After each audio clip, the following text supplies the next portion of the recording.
السلام علیکم ورحمۃ اللہ وبرکاتہ۔ وعلیکم السلام ورحمۃ اللہ۔ الحمد للہ نحمده ونستعینه ونستغفره ونؤمن به ونتوکل علیہ ونعوذ باللہ من شرور انفسنا ومن سیئات اعمالنا من یهد اللہ فلا مضل له ومن یضلل فلا هادی له ونشهد ان لا الہ الا اللہ وحدہ لا شریک له ونشهد ان سیدنا ونبیعنا ومولانا محمد وعلى آل سیدنا نبیعنا ومولانا محمد كما تحب وترضى۔ اعوذ باللہ من الشیطان الرجیم، بسم اللہ الرحمن الرحیم، انک لعلی خلق العظیم، صدق اللہ مولانا العظیم۔ معزز حاضرین، اللہ تبارک و تعالیٰ کا ہم پر بے انتہا فضل و کرم ہے کہ جس نے مجھے اور آپ کو مدنی تاجدار لمبے لمبے ہاتھوں سے ان بھکاریوں کو بھیک دینے والے آقا، بے کسوں کے کس، بے بسوں کے بس، بے سہاروں کے سہارا، محمد مصطفیٰ صلی اللہ علیہ وسلم کی بابرکت امت میں پیدا فرمایا اور ان کا امتی ہونے کا فخر اور شرف عطا فرمایا۔ گزشتہ محفل میں اسی آیت کریمہ کی تلاوت میں نے کی۔ اللہ تبارک و تعالی قرآن مجید میں اپنے نبی کے حسن اخلاق کی تعریف بیان کر رہا ہے۔ نہ کسی پیر اپنے مرید کے تعلق سے، نہ کوئی محلے والے منسٹر کے تعلق سے نہیں کہہ رہے ہیں، بلکہ خالق کائنات رب العالمین رحمت للعالمین کے تعلق سے کہہ رہا ہے۔ اے نبی، آپ کے حسن اخلاق عظیم حسن اخلاق ہے۔ انک لعلی خلق العظیم، آپ کے اخلاق جیسے کسی کی اخلاق نہیں۔ لیکن کسی عاشق نے کیا خوب کہا، سائے میں تمہارے دامن کے جس دن سے گزارا کرتے ہیں، سب اپنے عمل پر نازاں ہیں، ہم زام تمہارا کرتے ہیں۔ فرقت میں کسی کی بے چینی ہم سے تو نہیں دیکھی جاتی، کیا اپنے کسی بندے کی تڑپ سرکار گوارا کرتے ہیں۔ تو اب نبی کریم صلی اللہ علیہ وسلم کی حسن اخلاق گزشتہ تقریر میں آپ نے سماعت فرمائی، لیکن نبی والے عاشق رسول اور جس پر ہماری جان قربان کرتے ہیں، ہر اہل سنت والجماعت کا یہ عقیدہ ہے کہ سرکار ابو حنیفہ رحمت اللہ علیہ، سرکار غوث الثقلین، سرکار غریب النواز، ان اولیاء اللہ کے کیسے حسن اخلاق تھے۔ آؤ مولا علی مشکل کشا کے حسن اخلاق کیا ہے۔ سرکار مولا علی مشکل کشا حضرت علی کرم اللہ وجہہ کے کیا حسن اخلاق۔ اگر ظالم ان کے سینے پر بیٹھ جائے جنگ کے موقع پر، تو یاد رکھو حضرت علی ظالم کے سینے پر بیٹھ گئے اور حضرت علی کے ہاتھ میں تلوار، ظالم بچ ہی نہیں سکتا۔ لیکن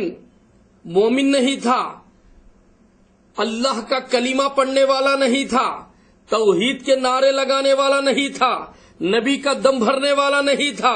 لیکن کافر تھا، دشمنان رسول تھا، لیکن علی کے فریب میں آ گیا، علی کے ہاتھ میں آ گیا، علی کے تلوار کے نیچے اس کی گردن آ گئی، لیکن اس نے ایسی چال چلی، جانتا تھا کہ یہ علی ایسے ہیں، نبی کے ایسے عاشق ہیں، یہ حسن اخلاق پر عمل کرنے والے ہیں، تو اس نے چاروں ناچار بچنے کا کوئی ذریعہ نہیں تھا، تو اس نے حضرت علی کے چہرے مبارک پر تھوک دیا۔ تو تھوکنا ہی تھا، حضرت علی اگر چاہتے تو اور بھی زور ڈال کے اس کے گردن پر تلوار چلا دیتے تھے، لیکن میرے علی کا حسن اخلاق کیسا ہے، علی نے تلوار کو پھینک دیا اور اسے معاف کر دیا۔ معلوم یہ ہوتا ہے، پوچھنے لگا اے علی آپ چاہتے تو میرے جسم سے گردن کو الگ کر سکتے تھے، آپ کے ہاتھ میں تلوار تھی اور آپ کے تلوار کے نیچے میری گردن تھی، لیکن میں نے سوچا کہ اب علی سے کوئی بدلہ نہیں لے سکتے، تو اب میں نے غصے کے عالم میں نے آپ کے چہرے کو تھوک دیا، لیکن اے علی آپ نے مجھے قتل نہیں کیا بلکہ معاف کر دیا۔ تو معلوم یہ ہوا حضرت علی کہتے ہیں میری تیری جنگ روٹی بوٹی کی نہیں تھی، حب رسول کے لیے تھی، مصطفیٰ جان رحمت کے حسن اخلاق کے لیے ہماری لڑائی تھی۔ اگر میں ہی اس اخلاق پر عمل نہ کروں تو کون عمل کرے گا؟ تو اسی لیے عاشق رسول کہتے ہیں کسے بولوں کہ حالت کیا بنی ہے یا رسول اللہ، ہر ایک ساعت میری اب کچھ نہیں ہے یا رسول اللہ، کسی سے بات کرنا کیا، کسی کے ساتھ رہنا کیا، تمہیں سے رات دن اب لو لگی ہے یا رسول اللہ۔ ملے جس کو ہو تم اس کو سبھی کچھ مل گیا بے شک، خدا اور خلق ساری مل گئی ہے یا رسول اللہ۔ خدا نے مارا میتا از رمیتا جب سنایا ہے، خدا کا فعل خود فعل نبی ہے یا رسول اللہ۔ ملے جس کو ہو تم اس کو سبھی کچھ مل گیا بے شک، نبی اور علی اور ولی ہے یا رسول اللہ۔ آپ اگر مل جائیں گے، آپ کے حسن اخلاق مل جائیں گے تو یاد رکھو اب اس عمل کو دیکھ کر اس کافر نے حضرت علی کے قدموں پر کلمہ پڑھ لیا، تو معلوم یہ ہوا کہ ہم نے تلوار کے سائے میں ایمان اور اسلام کو قائم نہیں کیا،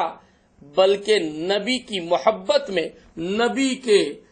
احادیث کی روشنی میں، اللہ کے کلام کی روشنی میں ہم نے اسلام کو قائم کیا۔ ہم کو تانا کسی دیتے ہیں اور کہتے ہیں کہ ٹیررسٹ مسلمان ٹیررسٹ ہے، مسلمان بمباری کرنے والے ہیں، نہیں، ہم تو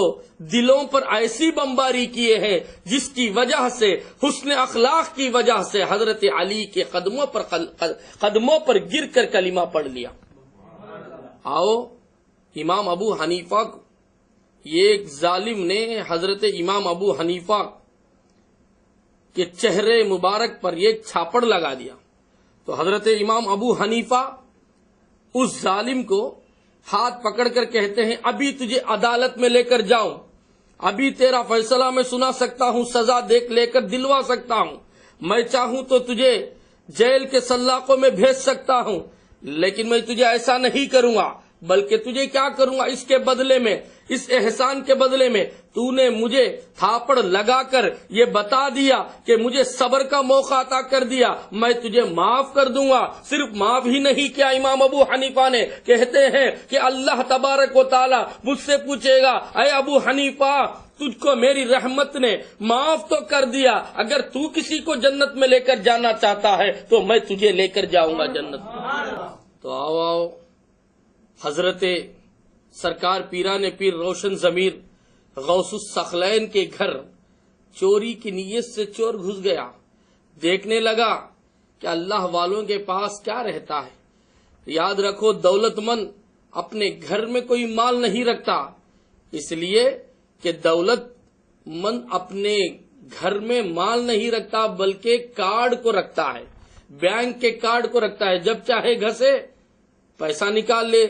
جب چاہے جہاں ضرورت پڑے وہ ضرورت پوری کر لے۔ لیکن اسی طریقے سے اگر رہتے ہیں دولت مند کے گھر میں تو ڈاکومنٹس رہتے ہیں، اب وہ بھی بینک میں رہتے ہیں، تو یاد رکھو اسی طریقے سے دولت مند کچھ بھی نہیں رکھتا بلکہ کارڈ رکھتا ہے۔ اللہ والے کچھ بھی نہیں رکھتے اپنے گھر میں، اللہ کے کلام کو اور اللہ کی محبت کو رکھتے ہیں۔